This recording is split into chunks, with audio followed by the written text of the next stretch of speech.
for three. Yes! Here's quick release three. Got it!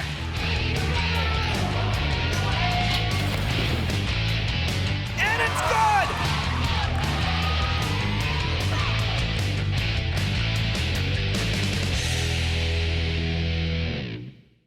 We kick off the week with girls basketball from here at the Luke Urban Fieldhouse as the Lady Trojans from Bridgewater-Raynham come to Durfee. Hello again, everybody. I'm Evan Massoud. Welcome inside the Fieldhouse. I'm joined by Durfee and Fred TV senior Nick Dolan for the broadcast today. Nick is a big basketball fan. He's done a few games before with us. Great to have him back. So, Nick, we never really talked about this, but what is it about basketball that keeps you playing? You don't play here, but you certainly play for fun. So, basketball is just the best. It doesn't take the most skill, but it does. But it's also very easy to pick up on. And just, being out there with a bunch of your friends, it's just fun. Highland Park is your place. Yeah, it is. I love that place.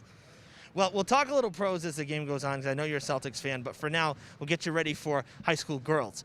Lady Trojans come in with 9 wins. They're a perfect 5-0 in the conference. They've already beaten Durfee once this season, a 20-plus point victory out in Bridgewater-Raynham. So it's going to be a tall task for Durfee. What would you say some of the keys are for the Hilltoppers to at least maybe close that gap and hopefully come out on top? I would definitely say this game, get that ball around, play really good defense, grab all those rebounds, and just listen to the coach.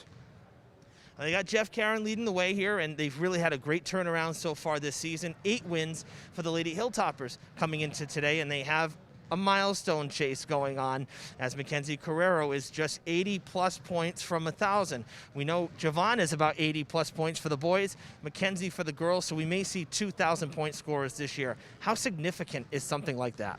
I know in the last 10 years there's only been about 2, and Mackenzie would be the 3rd one on the list for the girls.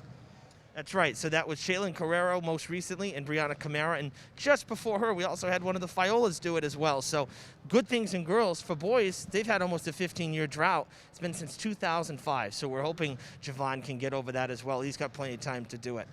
This should be a good one tonight. We hope that you will stick around. They're warming up behind us.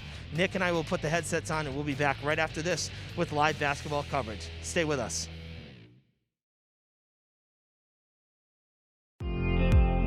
Fall River Public Schools has opportunities for positions in multiple areas for people looking to work with the next generation. Come grow with our team. We have openings for teachers, paraprofessionals, and teaching assistants, and other educational support positions available. We are also looking to fill operations support positions such as custodial, security, and food service. We offer competitive salary and benefit plans. We have rewarding work available in our 21st century schools and learning environments. Come grow with us. Please contact the Human Resources Department at 508-675-8420, extension 53708, or see our postings on our website at fallriverschools.org.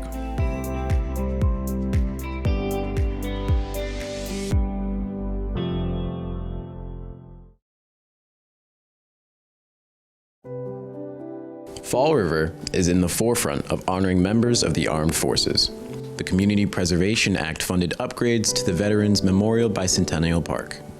In May 2021, Fall River dedicated the Vietnam Veterans Memorial Wall, an 80% scale replica of the original.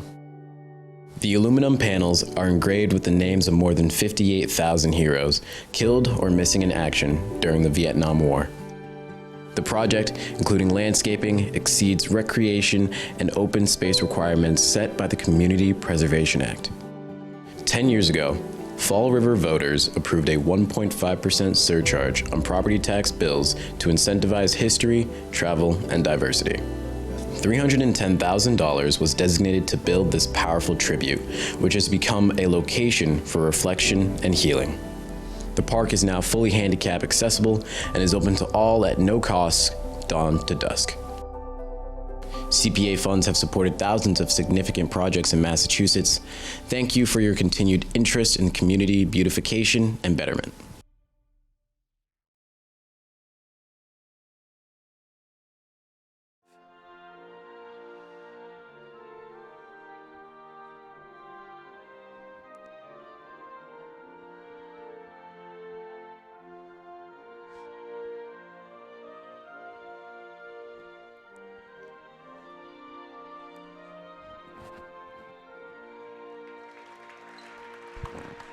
Welcome back inside the Luke Urban Fieldhouse. Just about game time here on this Tuesday night. 6:30 start time for conference play, Southeast Conference play between the Trojans and the Hilltoppers. Evan Massoud and Nick Dolan back with you here inside Durfee. And Nick, we have our starters. Both teams ready to rock and roll. On-time start. Gotta love that. We've had a couple late starts this season, unfortunately, but, you know, things that are out of everybody's control. So good to have a game starting here basically right on time. Nick, I'll take the Trojans starters, and you can take Durfee. So we'll start with the visitors. As both teams have hit the court for the Trojans at 9-4, led by head coach Cheryl Seavey. It'll be number 3, Dana Posick. Number 5, Captain Fiona Kelly. Number 12, Ashley Jacques. Number 21, Natalia Hall-Rosa. And number 23, Reese Bartlett. And Nick, take Durfee. And for Durfee, they're 8-5, and you got Mackenzie Carrero, Julia Hargraves, Maggie O'Connell, Landry Karen, and Maya Hayes Paulette. Their coach is Jeff Karen.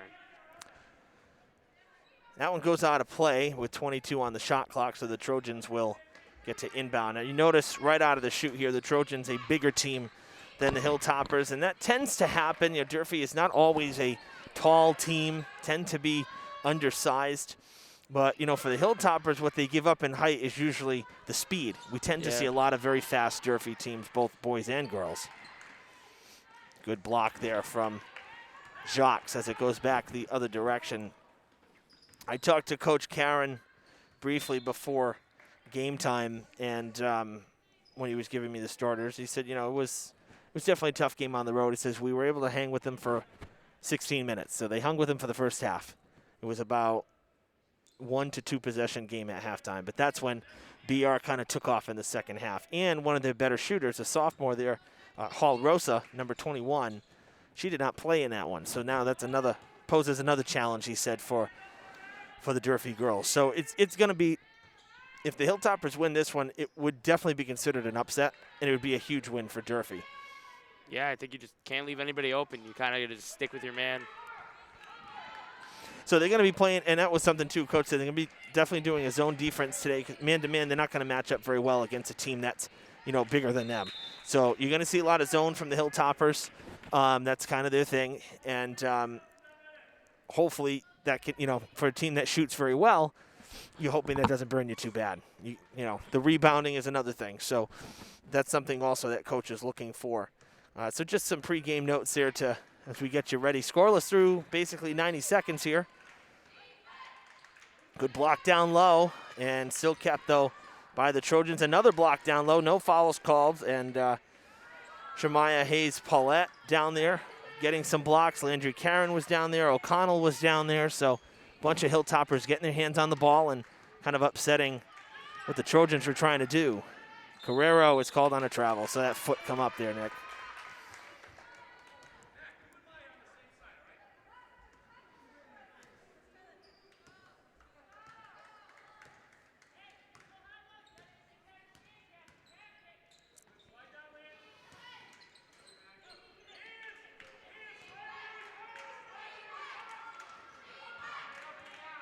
Out to the point, 1-3 now to the near side. That looks good, and it's off the mark.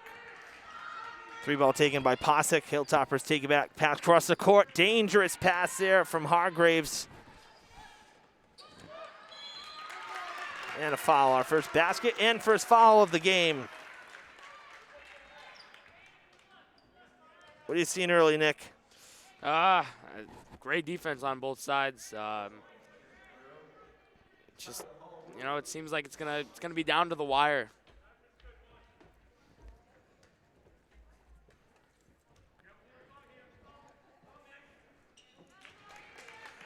Basket is good.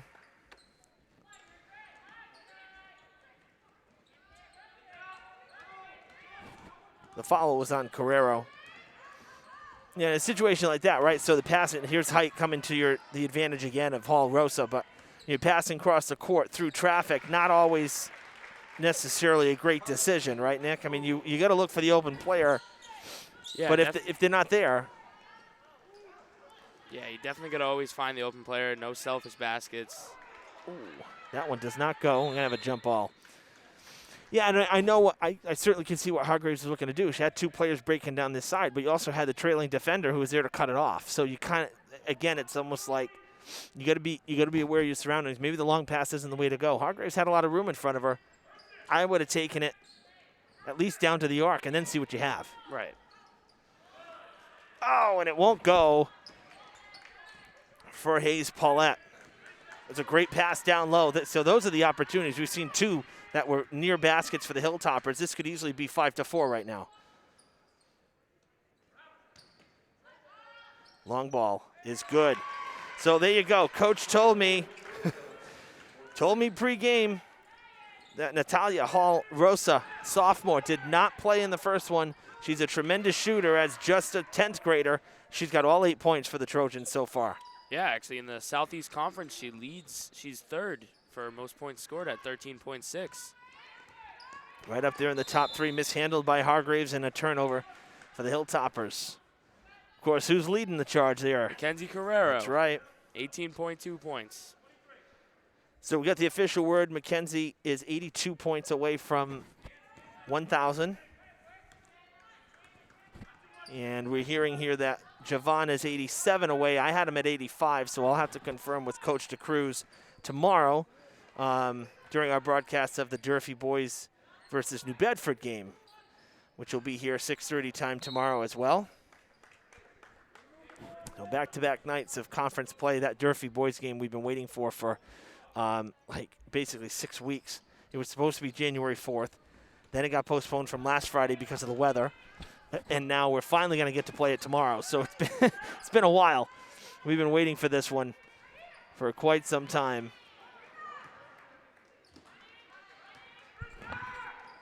Down the court, good pass, layup is good for Jacques. Getting off to a 10-point lead. It's looking pretty good out there for those girls. And it looks like the Trojans are going to get hit with their first foul, and I believe it's going to be on Kelly, number 5. Yes, it is. That one's on the floor. Will not put the Hilltoppers at the line. O'Connell will inbound.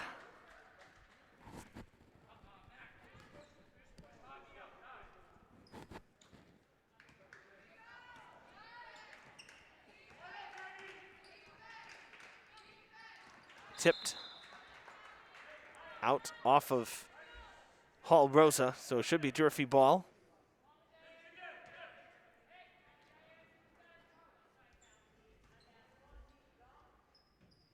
You look back at where these two, think about the last time you did a game, right, was right before COVID.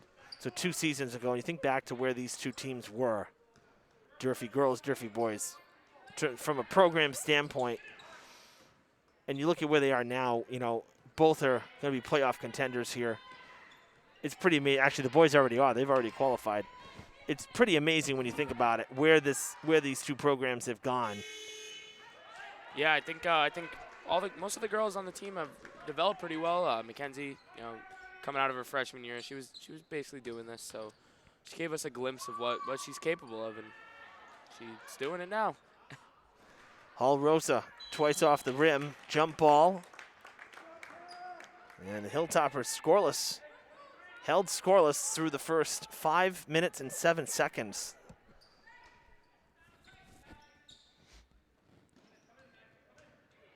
Jumper. Back to the hands of Hall Rosa. Had it stripped from behind. Takes it back now across half court.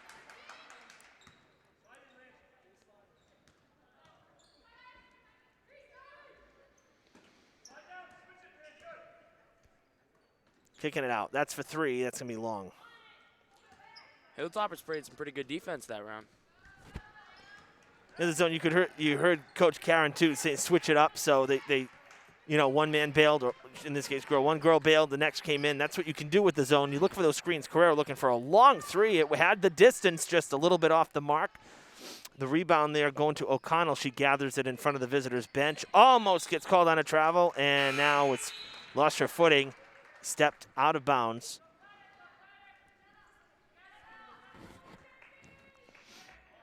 I didn't think Mackenzie was going to have enough on that one, but it certainly hit the rim. I mean, she was way out, almost like NBA range. It was just a little bit to the left. She has hit some of those before, so. Oh, yeah.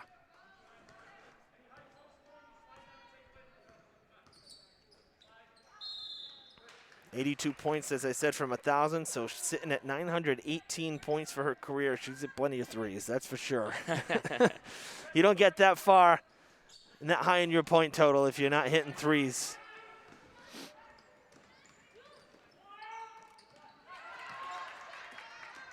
Ooh, the tip. Trojans are going to keep it. Setting for 2 is Hall Rosa, and it's no good. Trojans get the rebound.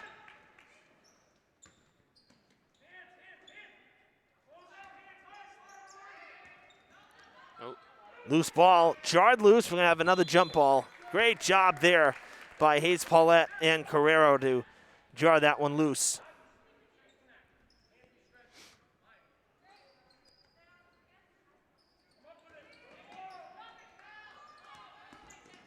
Pass up the court to Kuchar, who just recently checked in.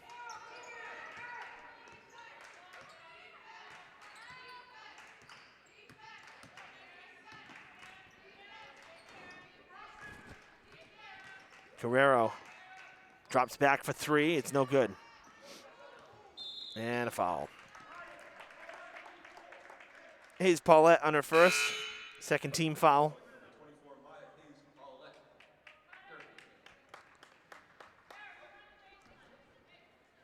Final minute here of the first quarter, and it's 10-0 in favor of BR.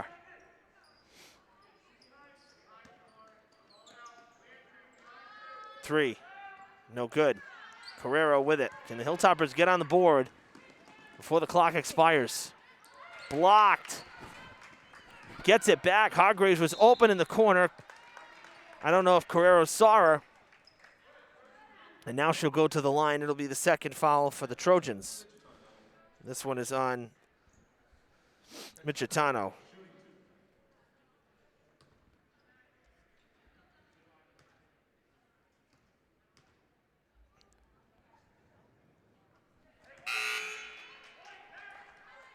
That gets Durfee on the board. Some substitutions for the Hilltoppers.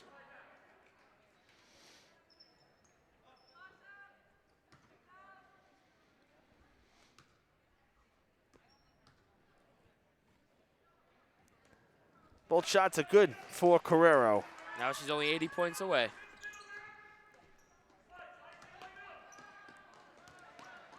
Coach Karen jokingly said she's going to probably get it in the third quarter. I said, that's funny. Mackenzie kind of said she'd get it tonight, too. She's going to drop 80 on us. So obviously that's not going to happen. I don't think that's ever been done. Not at least here. I mean, we've seen some weird scores in the past, other parts of the country where, team put up like 150 points. I wouldn't be surprised if you had some 50 to 60 point scorers, but it's not going to happen here tonight. But with the number of games left, if Carrero can keep the average that she puts up, she should be a lock to get there. Definitely. Hargraves' first foul, third team foul for Durfee, and it's going to put, is that number 5 or number 3? I think that's Number Kelly. 5. That's Kelly. Kelly's at the line for a 2. And she hits the first one. 2.7 seconds on the clock, so the Hilltoppers will have to get a deep pass and a quick release. Both shots made, and it's 12-2. Cross half court, Carrero lets it fly just in time, and it hits the rim, but it's not going to go. Just left the fingertips in time, but a very tough first quarter for the Hilltoppers. Just the 2 points coming in that last minute, and they were at the free throw line, so nothing from the field for Durfee in the first 8 minutes. Now, on the other side of it, though, Nick, I mean, quite frankly, this could be much worse. Hilltoppers only allowed 12 points to the Trojans, and 8 of those points were to Hall Rosa in the first few minutes of the game. So the defense got very strong as the quarter went on. Right. I think BR also played some phenomenal defense for the first quarter as well, holding Durfee to obviously 2 points. Second quarter, though, new quarter, fresh start, so it could change. Yeah, sure could. I mean, we saw a couple baskets for the Hilltoppers who were a little closer than some of the misses from BR, some that almost kind of went in, curled back out. So some tough luck misses there for the Hilltoppers as well. I mean, ultimately, the defensive challenges, going up against a bigger team, Hilltoppers got to find a way to drive to the basket and draw some fouls at the very least. If they can't hit the outside shots, they got to create those opportunities. Remember, folks, we live stream here on Facebook, on our Facebook page, facebook.com/FredTVSports. Like us and follow us there. If you don't have Facebook or you want a double dose of Fred TV Sports, subscribe to our YouTube channel for on-demand viewing. All the games get archived there in the evening after the game. Second quarter has begun here at Durfee. Another 8 minutes, as Nick said. Kind of a fresh start in a sense. 1 quarter in the books. Now you got to work on this quarter. Same as, break down, baseball games. I remember when the Sox were, down. You were very young. When were you born? 2003. Okay, so you were a year old. That's great. When the Sox came back against the Yankees, Sam didn't sleep that well that night when he was a baby. When the Sox were down 3-0 to the Yankees, they had their meeting and said, look, we got to win innings. If you start winning innings, you're going to start winning games. So you got to break it down that way. You can't just say we're 4 games back, we got to win 4 in a row unless otherwise we're going to get eliminated. You can't think that way. So break it down into innings. In this case, the Hilltoppers got to break it down into quarters here. They lost the first quarter, but only 12-2. That's not, sheesh. Last time the Hilltoppers had only 2 points in a quarter, I don't think that's ever happened since I've been here. So a rare thing you just saw.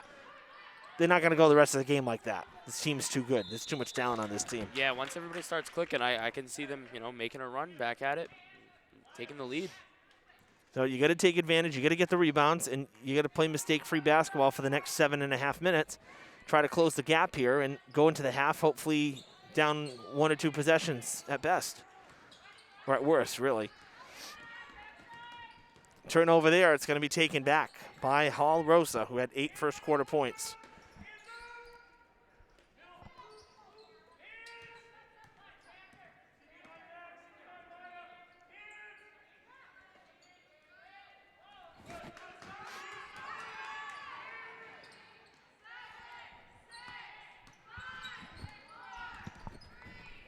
That's a travel. Oh, calling a jump ball. Felt like 21 and 23 were just playing catch with the basketball. They were, and I get being wrapped up, but you also can't carry the ball, and that's where, sometimes I don't always. There's inconsistencies. Shot clock violation. Great defensive stand for the Hilltoppers. But there's some inconsistencies with the jump ball, at least for me at least. And what I've seen at least this season and last, they've been quicker with the jump ball because they were trying to keep social distancing. So it's like split second. If two different players had their hands on the ball, they were blowing the whistle. They've been a little bit more lenient with it this year. But in that case, Bartlett was going to the basket. She was making a basketball move, but for a while the ball was tucked and she's taking steps. So is that a travel, or because the Hilltoppers touched the ball, it should be a jump ball? To me, there was a travel there before the jump ball. At least that's my eyes. If I'm wrong, please feel free to correct me, but that's how I see it. I'm seeing a player who's got the ball tucked and they're walking with the ball. That's a travel.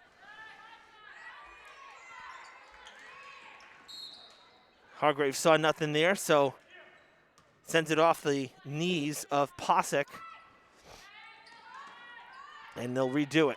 Kicked out high and kept in by Kuchar. Good stretch there. Jarred loose. Kuchar can cross half court. It's not a backcourt violation if it was knocked out by the defense. Carrero, they find the open 3, and she does not hit it. Had the distance, but off the back of the iron. Take down the other side, and a basket is good for Posick.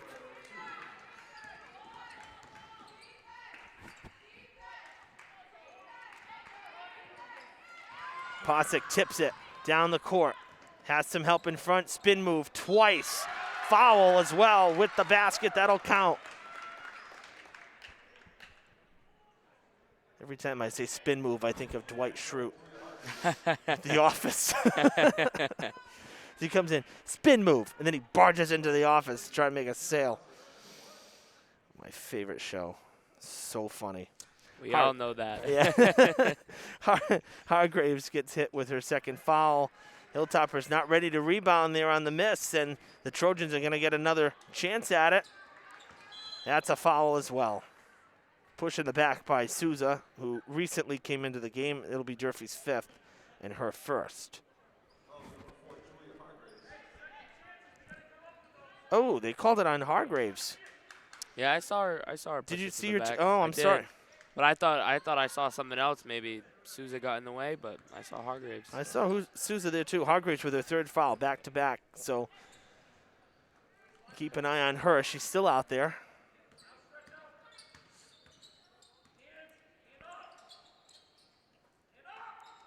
Three ball, no good. High off the glass and wide left. Kicks back out, and the Trojans get points out of it. Posick with 6 straight points to her credit. So everybody else cold in this second quarter, but Posick with a half dozen in the last minute. 18-2. Carrero wants a three. Can't get that one to go either. It'll be Durfee ball.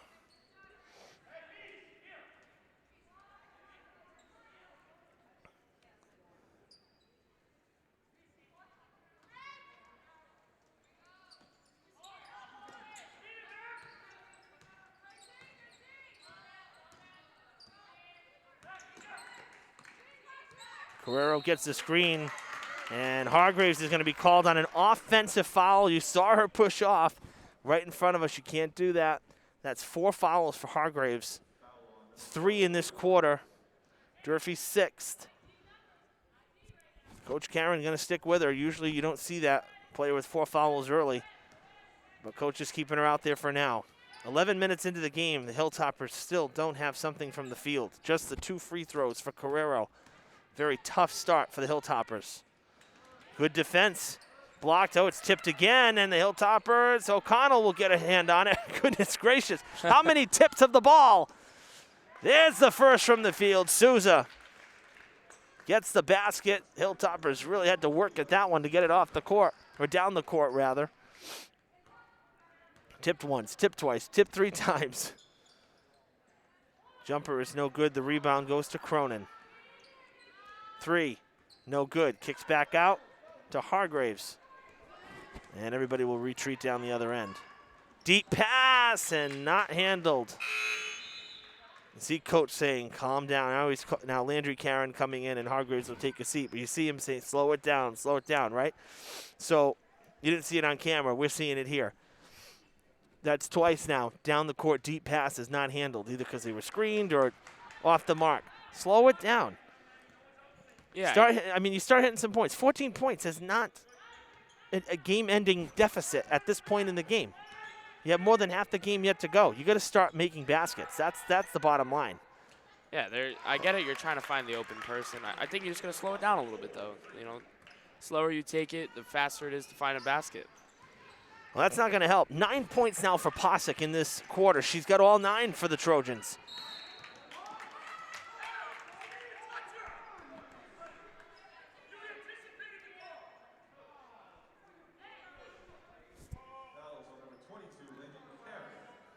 Karen gets called on the foul. 7th foul for the Hilltoppers. Another offensive foul. Coach did not like that one. Didn't look good from here. Didn't look like there was anything there.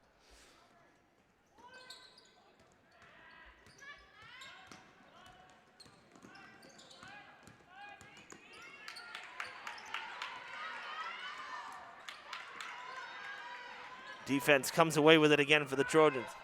You heard Coach Karen say you anticipated the foul. It's a good way to put it. There's a lot of times you see that where there really might not have been anything there. You're just going to wait. You think it's going to happen, so they blow the whistle prematurely.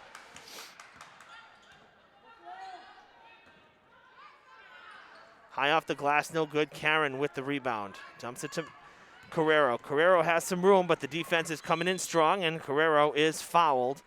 It'll be the 5th for the Trojans.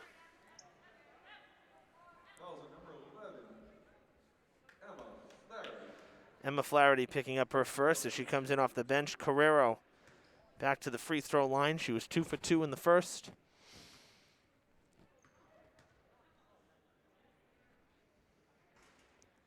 First one misses.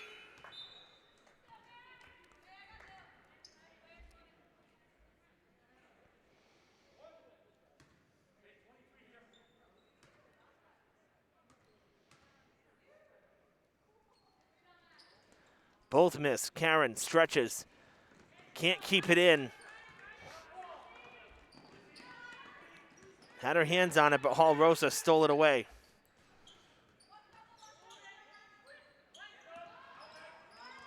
What a nice job. Evangeline Souza sticks the hands in.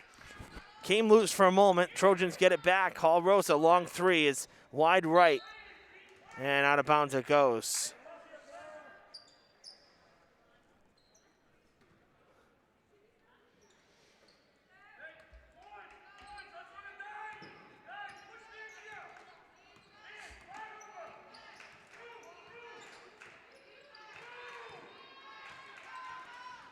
Guerrero heading backwards, very close to the center court line. Got to be careful now. She heads towards the arc. 10 seconds on the shot clock. Tough shot. And it doesn't go. In and out. O'Connell steps out of bounds.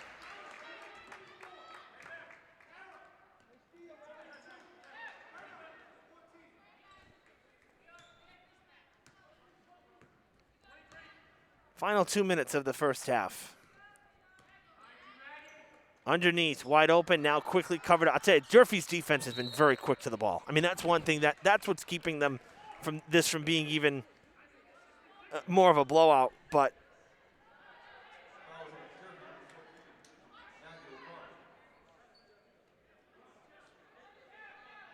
coach not happy. Another foul against the Hilltoppers. This one on O'Connell. Another one that he's questioning.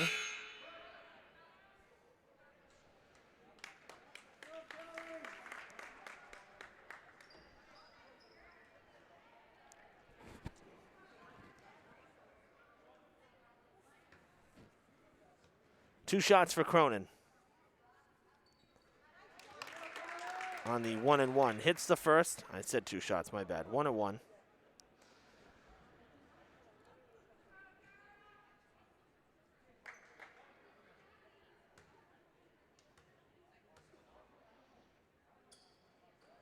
Both shots made.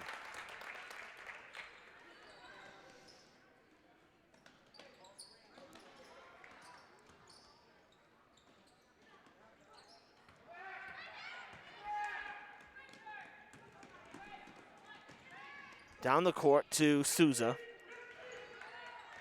O'Connell almost lost it. Now will back out. Carrero's on the bench as well, by the way. So Hilltoppers with some different personnel in there right now. 90 seconds to go in the half. Out of bounds.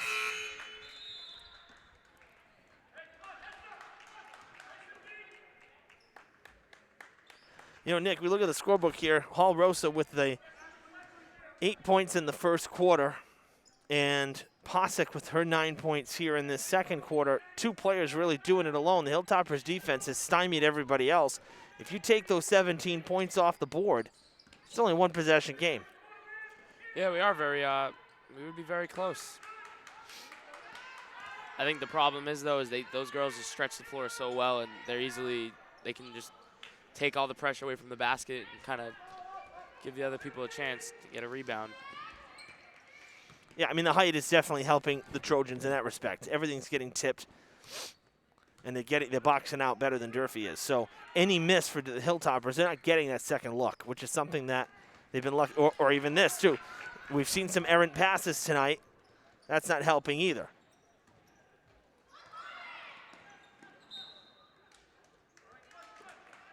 Now Carrero with our trainer, Kelly Mahoney, walking around. Not sure if there's anything to that. I did see a little limp on the court. It didn't look too concerning, but I can't judge. So maybe an interesting development here. And a foul. Hilltoppers 9th.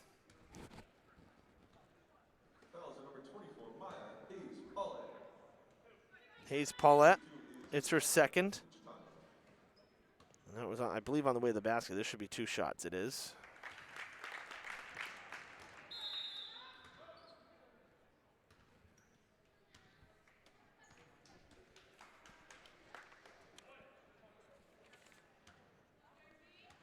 Michitono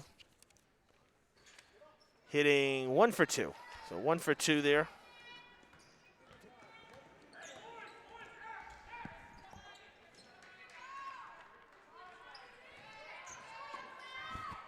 Jumper is good. That is for 2.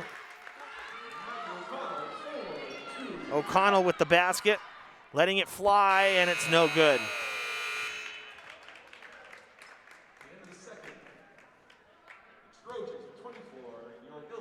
Another 12 points for the Trojans. Hilltoppers.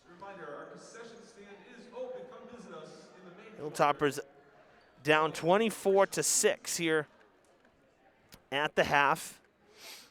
But another example, I mean, to allow 12 points in a quarter is not horrible, particularly against a team like BR that's always a prolific scoring team. It's just that Durfee can't buy a basket right now, Nick. Yeah, right. It's just, I think it's just the height. You know, they have several taller people than Durfee does, and their shortest person is obviously their point guard, and Durfee's shortest person is obviously their point guard. But our center is like the height of their small forward. Right. Yeah, and you know, Coach, pre-game when I was talking to Coach Karen, you know, I said, you know, you don't have Cameron Lewis. Cameron Lewis last year graduating. She was a big part of the rebounding game for a couple seasons for Durfee. You know, she had that presence down low. They're working with Hayes Paulette. She's been good. You know, that was one of the names that Coach mentioned. You know, she's come on. She was, I believe. Yeah, she's a sophomore, so younger player, so she'll be around, you know, for another 2 seasons as well. So they're grooming her. This is kind of a mixture of players on this Hilltoppers team. It's been a good mix. It's just tonight, offensively, they just really don't have an answer right now. We'll see what happens in the second half as we return with the third quarter in about 8 minutes time here to the field house. We hope you'll stay with us for more live basketball. Hello, my name is Laura Ferreira, the Director of Traffic and Parking. During a snowstorm, your safety is our first priority.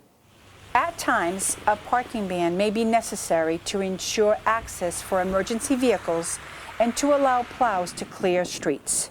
A general rule is park on the side of the street opposite the fire hydrant. For more information, please visit our website at www.fallriverma.org and search parking ban. In addition, you may call the Mayor's office at 508-324-2600 or the Office of Traffic and Parking at 508-324-2123. New England weather can be unpredictable. Notification of a parking ban will be made early to give residents the opportunity to move their vehicles. Thank you for your assistance and cooperation.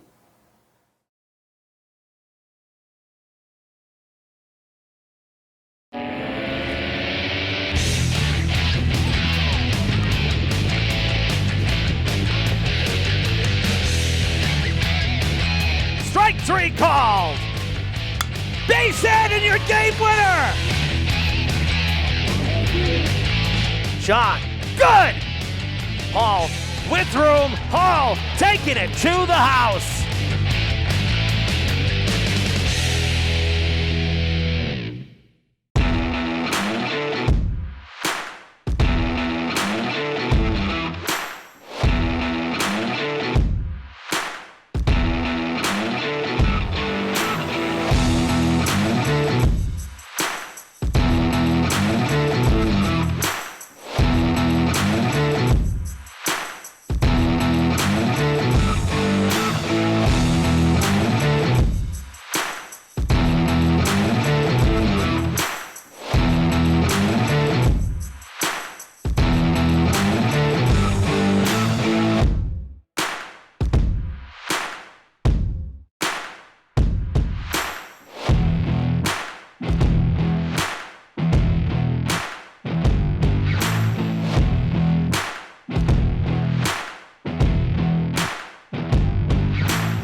The Gothic Revival-style arch at Oak Grove Cemetery signals the final resting place of some of Fall River's most prominent residents. Since 1873, thousands of funeral processions have passed through these ornate iron gates. War heroes, abolitionists, mill owners, and Lizzie Borden are buried within these walls. Despite fine craftsmanship and historical recognition, the arch was unable to withstand time and the elements, and was in danger of collapse. 10 years ago, Fall River residents voted to adopt the Community Preservation Act, which allows for a 1.5% surcharge on property tax bills. This cherished landmark was saved with funds through the Community Preservation Act. In just 5 months, this time using some modern machinery, local contractors refurbished the granite arch and replaced sections of the gate. A uniquely Fall River work of art and a respectful reflection for the dead has been saved for future generations. CPA funds have supported thousands of significant projects in Massachusetts. Thank you for your continued interest in community beautification and betterment.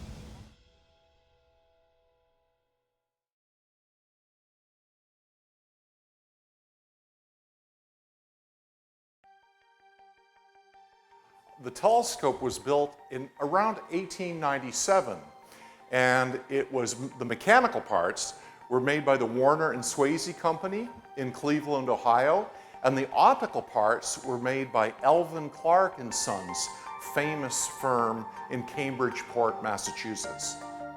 This telescope excels at showing like the rings of Saturn, the craters on the moon, Jupiter, the cloud belts on Jupiter, the moons of Jupiter. There are many things. It can detect objects really from many billions of light years away from us. The Andromeda Galaxy, which is one of the closest big galaxies like our Milky Way, you can see that looking through this telescope, even from here in Fall River, even though it takes the light from the Andromeda Galaxy about 2.4 million years to get here. The telescope actually moves to track the object as the Earth spins under us. It's like seeing sunset, you know, it's because the Earth's turning. Well, when we point the telescope at a celestial object, magnify 100 or 200 times, the object would drift out of the field of view in less than a minute. But this has a mechanical clockwork and a mechanism to track the sky no matter where you point. I hope that some students, just by looking at it, are inspired to learn more about it and about telescopes and about astronomy. I hope students see it and want dearly to look through it. I hope students passing by outside look up at the dome and wonder what's up there. And I remember being a little kid coming up to go to the dentist and driving by the old school on Rock Street. That's where the telescope was still located. But I'd look up at that dome and I knew it was an observatory dome and I was interested in science. I thought, wow, I wish I could get up there someday and use whatever's up in that dome. What's it like? I never dreamt that the day would come I'd have a chance to be involved with it like I am now. I'm very grateful for the experience. It's a wonderful symbol of Fall River's significant past as an industrial powerhouse. Telescopes like this were expensive. They were status symbols, and this still is. This, among telescope specialists, like me, this is a famous telescope. If you want to compare this to an antique car, we're talking Rolls-Royce here.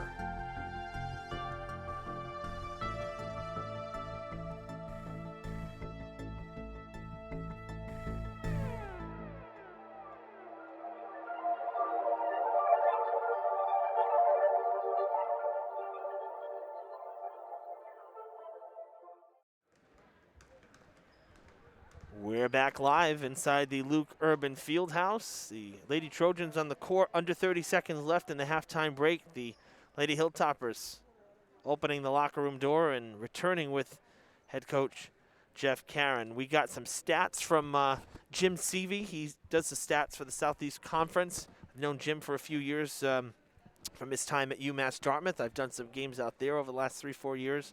And Jim is actually the husband of the head coach for the Trojans, Cheryl Seavey. And so Jim sent me a bunch of stats yesterday, a bunch of write-ups, which was awesome. And he gave us some halftime stats. So, Nick, if you want, take a look at the stats and let's run down the half. Yeah, so BR actually has 6 more steals than Durfee. They have 10. Durfee has 4. So even though Durfee is looking like they're playing good defense, BR has been getting far more steals than them. BR, we're 1 rebound over BR actually. Durfee has 5 offensive though, and BR has 9 offensive. So that's actually one of the stats that surprised me, because I know the Trojans are putting up more shots, but they're also hitting more shots. So I was surprised to see that the Hilltoppers lead the rebound category. That was a surprise to me. The steals, yeah, both sides have had, some of the steals are thanks to those errant passes that we saw. We saw some bad passes. So, right now it's going to be about playing clean basketball and trying to just chip away here. Carrero back in, that's a good sign. We're glad to see that. And a travel called, and the Hilltoppers turn it over. As they started with possession, but now we'll start with no points in this third quarter. It'll be the Trojans taking it back. Little mistakes like that, and having the added pressure of a team like BR can make you make those mistakes.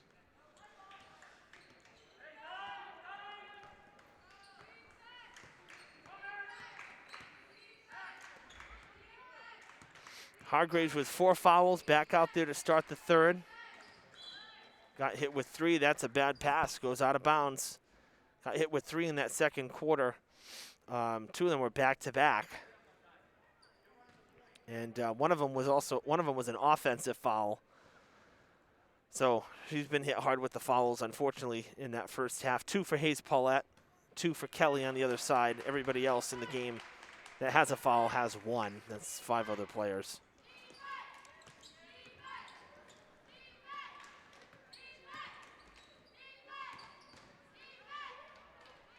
Nice move to the basket for Hall Rosa, who had 8 points in that first quarter. Nothing in the second quarter. And now the lead is 20. And she's up to 10, leading all scorers.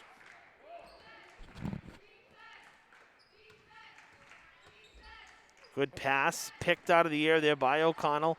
Now to Carrero in the corner. Steps back, looks for some space, pulls up for 3, and it's good. Carrero with the 3.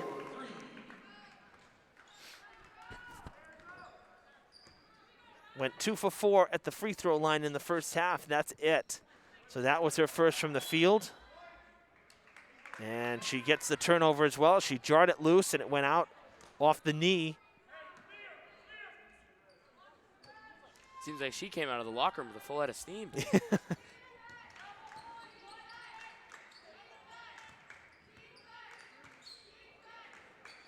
Back to Hargraves. Carrero back in the near corner. They go to the far corner. That would be for 3, and it's good. O'Connell with the 3. And a quick 6 for the Hilltoppers over the last 30 seconds. That's tipped. And a jump ball coming. Ooh. Thought O'Connell, Hayes Paulette rather, was going to have the steal. This jump ball goes the way of the Trojans since the Hilltoppers started with possession this quarter. This quarter's looking pretty promising already. Well, Durfee got a couple outside shots to go down, so that's a good start, of course. Looks like they're playing phenomenal defense as well. 2.5 minutes in, no points for the Trojans.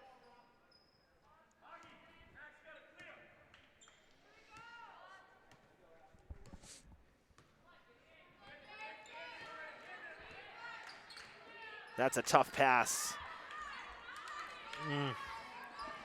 Not sure I liked that pass. I know what Carrero was trying to do. I get it, but if it's not there, it's not there. You can't force it either. And Hayes Paulette was behind 2 defenders. Another bad pass. Hall-Rosa blocked from behind. 2 Hilltoppers go down. No fouls. It goes out of play. And the Trojans will inbound.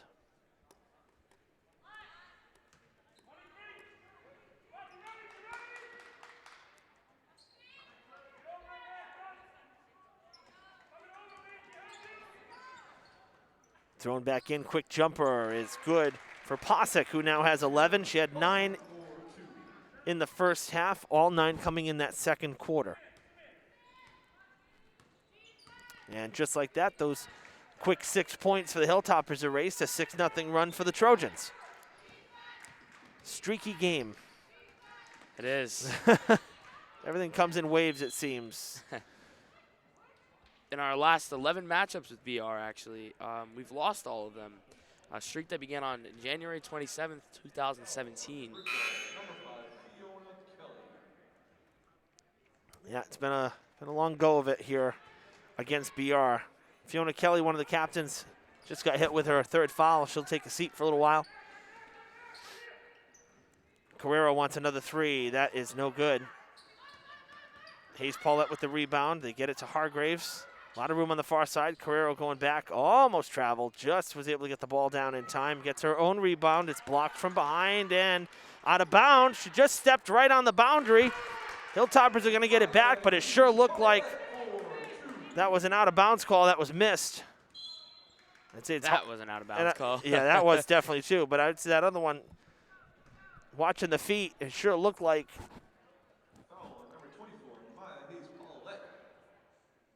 Sure looked like the Trojans stepped out of bounds there. Paulette with her 3rd foul. Gonna kick it back out.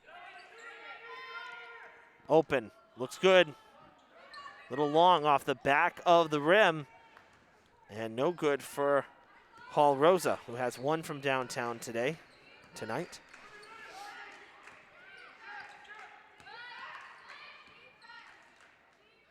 Great pass, good block. That's pretty crazy that the Trojans have won that many in a row. My goodness. Yeah, and if they win tonight, they'll be in the conference tournament. They're ranked 10th in the state. So again, I mean, we know the Trojans are one of the best in girls basketball. And yes, if they get win number 10 here, they hold on. If nothing drastic changes, they will officially qualify for the tournament, although I think based on the power rankings, they're going to be in anyway.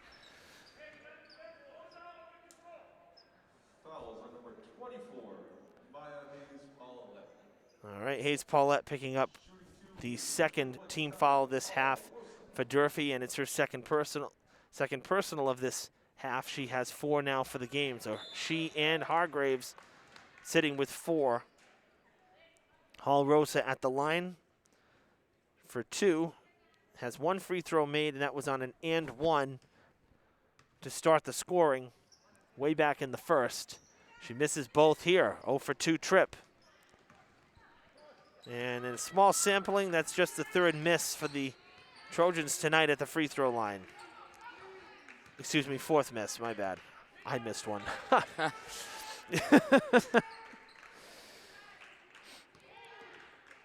So there's 6 for 10 at the line. 5 seconds on the shot clock. Running out of time here, and the Trojans with another good defensive stand.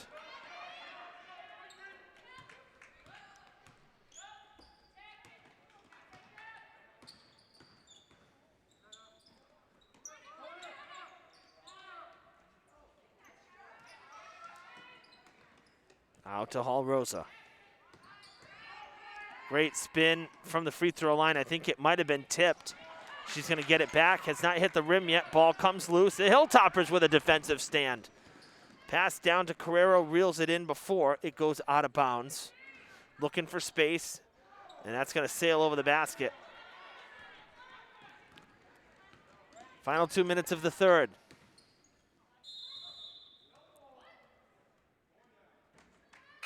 See, this another example, right? We talked about this in the first. in the first half. I don't see that as a jump ball. If a player's got their hand on the ball, but you're making a move to the basket, it's not like you're stopping. You're both grasping at the ball. Yeah, you're not both hugging at the ball to get it loose. The player's on the way to the hoop. Now, I don't see that as a travel either. She's making a move to the basket. That is, to me, that's not a jump ball. I don't know what your assessment I think that's just a common foul. I think it's a quick whistle. Yeah, That's what I think.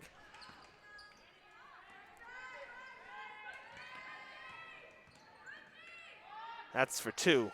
That's no good.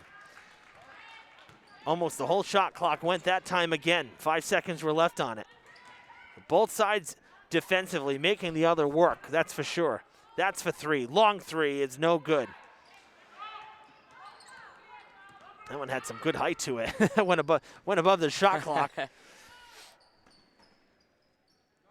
Carrero lets it fly. Nothing doing. Can she keep it in? Yes, she does. Feet stay inbounds as well. She'll get it back. Looking for the open lane, and it's going to be foul number 1 on Posick, it appears. It is on Posick. Second team foul, first personal. And Carrero will head back to the line for the 3rd time. She's 2 for 4.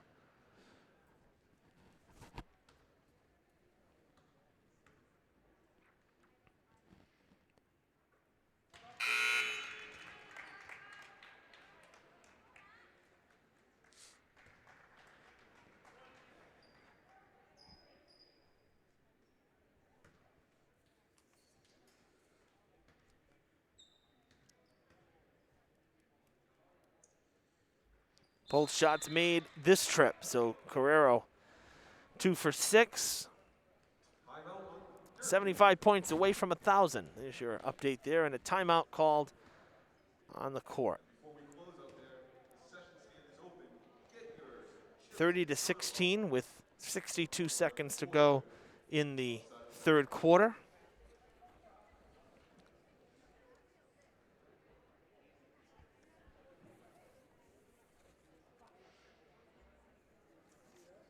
These two teams played January 6th, and it was after quite the layoff. You know, the Hilltoppers hadn't played since before the new year because they were supposed to play the New Bedford games 2 days before the first matchup on January 6th.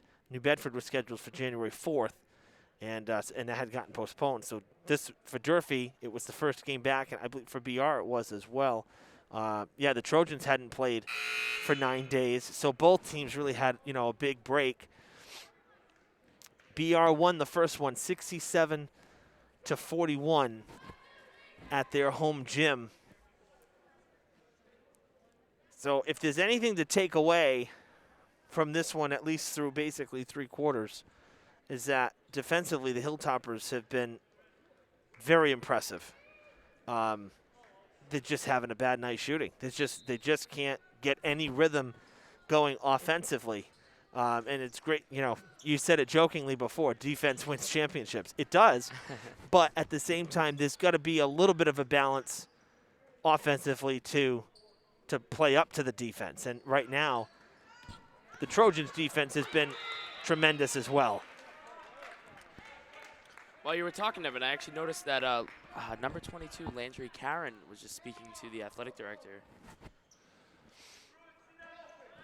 Mr. Butt, you mean the trainer? That's what I meant. The trainer? Yep. That's all right. So Landry's out, 3 ball. Hopefully everything's all right.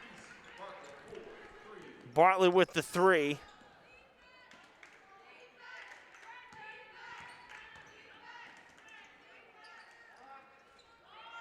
That one in and out as well. Kind of rode the inside of the rim and popped back out.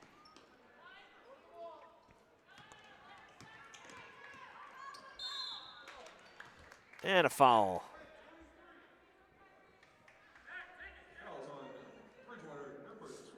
Bartlett's first foul, 3rd for the team. 14 seconds to play in this 3rd quarter. Hilltoppers will try to cap it off with some points. They have put up 10 in this 3rd. Their best output so far. That's a tough take, and it does not fall Carrero's way. 1 second. Pass down. Oh, juggled, and it will not be there for the Trojans. So positives for Durfee. 10 points in the quarter, and they held the Trojans to just 9 in the third. So they actually get a point back, but still down by 17.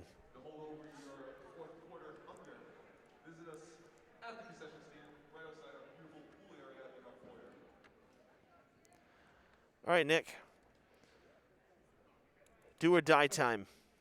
If you had to pick out one thing From tonight? for the Hilltoppers. I mean, obviously they would need a near perfect quarter, but the defense has been there. You know, I try to get the open lady, you know. I'd say go for threes, you know. Threes are better than twos. Some people would say. So you're saying let it fly. Just let it fly at this point. Well, you got to get the open shot, first of all, and that's been tough to come by. They did hit 2 of them in that third. That was their first 2 of the game. Their only 2 of the game, I should say. I look at that first quarter and I think, you know, if just a couple of those shots went down. And most of them looked like they were very good too. It's just hitting the back rim or. Yeah, some of them didn't. Some of them just didn't fall the right way. Yeah. And that happens too sometimes. But I think back and I say, wow, you know, even if just 2 of those went, now it's 13-point game. You know, actually less than that, it'd be a 10-point game, basically, or a 12-point game. So it'd be close. That's a 3-possession game. That's doable. The way the team's playing defense tonight. Second chance, third chance, out of bounds, and Durfee ball. Another example of it, using most of the shot clock. You know, I think I figured out what it is tonight. I think it's the zone. I noticed the 2 people up top, they just can't guard the 3 people that are just standing around outside the wing. Say Durfee zone or the Trojan zone? Durfee zone. Durfee zone. Maybe just take 1 from the basket and bring them up top and try to stop the threes. And, you know, you can afford a 2, yeah, but you can't afford a 3 as much. So and you know, so that's exactly what Coach was saying. And so it's, you know, you're picking up on it. Letting it fly at the buzzer and no good. Coach said that exact thing basically is, you know, we're going to play the zone. We're going to play tight zone as much as we can. But he says then it leaves the outside shots open. And that's sometimes the price you pay.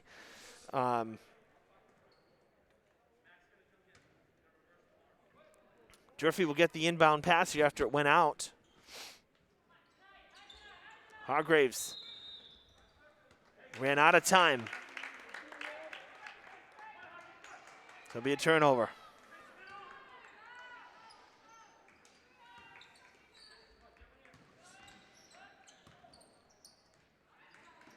Oh, beautiful pass. Ooh. Beautiful block. That's a great pass and an even better block from Carrero. And the Trojans will have to inbound. 21 seconds on their shot clock.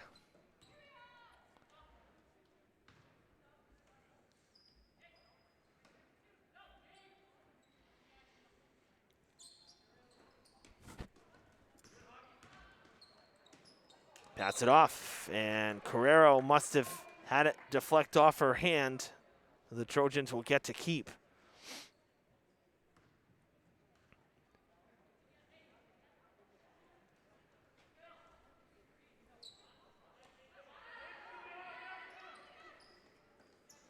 Hall Roats a double team. They'll kick it out this way. Moving the ball effectively. That's for 3 and no good. Rebound to Kuchar and out to Carrero. Souza fouled. Late whistle.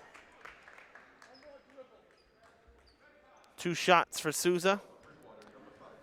It'll be Kelly's 4th foul for the Trojans, the 4th for the team as well. And Juliana Souza at the free throw line for the first time tonight.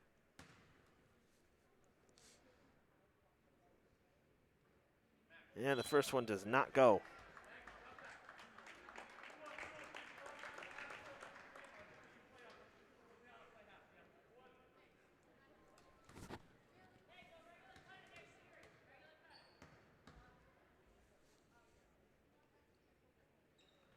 Both shots miss. Tough trip to the line Souza hadn't been to the line yet tonight in limited playing time.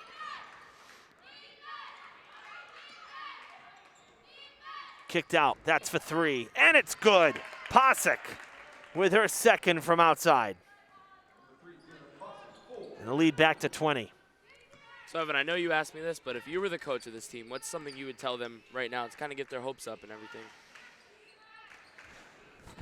Well, I can't put words in Coach Karen's mouth here, but, you know, I think defensively you see the Trojans here. I mean, they're not giving the Hilltoppers any room. That's really been the challenge as Carrero gets the bank shot. I think the slow start obviously hurt them. You never want to start the first quarter and play 7 minutes without putting in a basket. I mean, that to me is, I think that set the tone for the game. So I'd say, you know, more than tonight, looking ahead to the next game, you know, they got to start better. Right, yeah. To me, that would be the thing to pick out of this is they got to start better. But defensively, I mean, they're making the Trojans use almost all 30 seconds. I'm looking at each possession here, and at least 7 of the last 10 possessions, they have forced the Trojans to have to count down because they were running out of time. Yeah. So, I mean, the defense has been there, and it will not go. It'll be the 3rd foul for the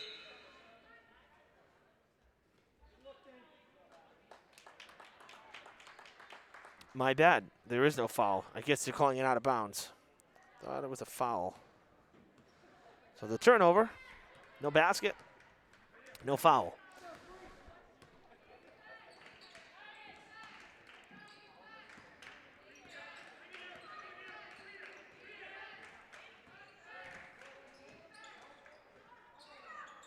Picked out of the air.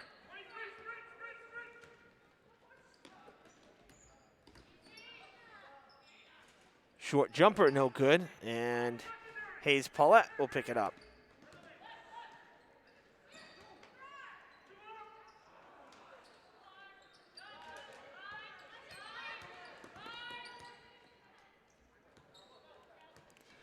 Hilltoppers with 2 more games this week. The ladies have, and it's basically going to be a home and home. They'll be home.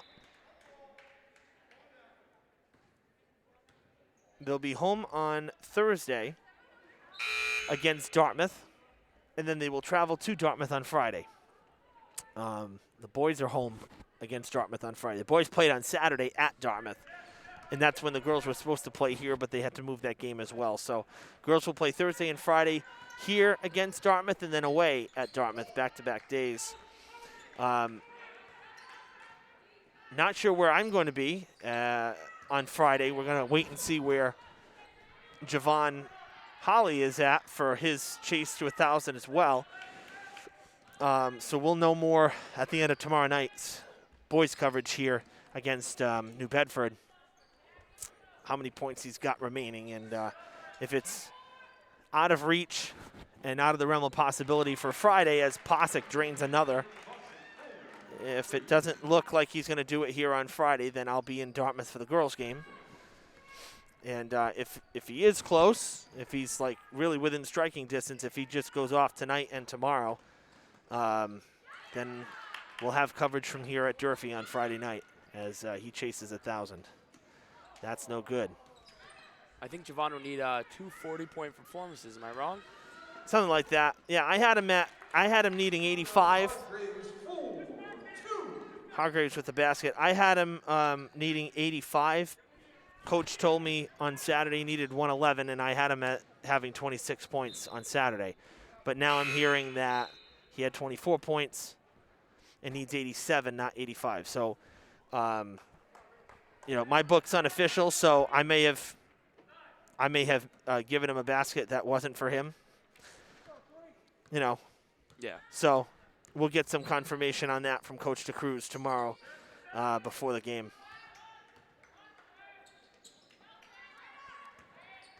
Out to Carrero. How about a 3? There you go.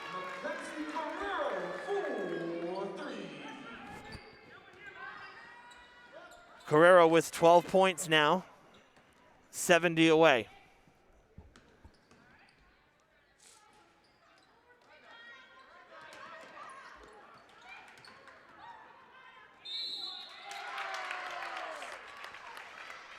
Foul, and the basket will count.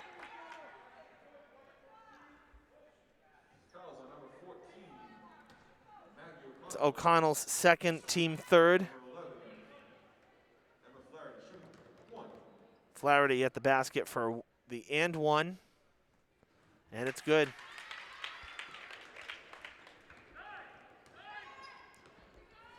Two minutes to play. 42-23 the score.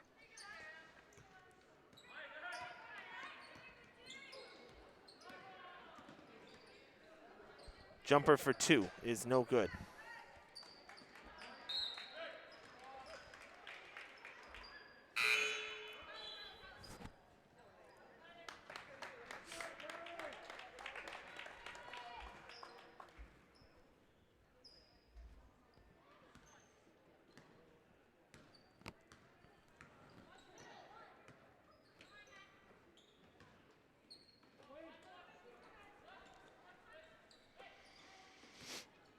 Three from Posick, no good.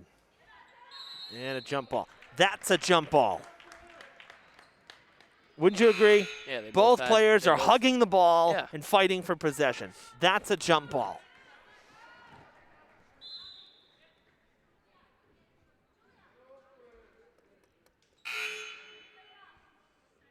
Hargraves is out. Guerrero appears that she'll stay in for the final 90 seconds. Oh, tripped up.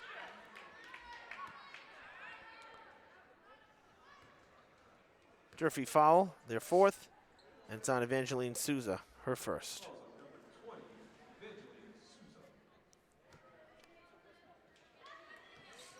Cronin inbounding. And a good take to the basket there for Bartlett.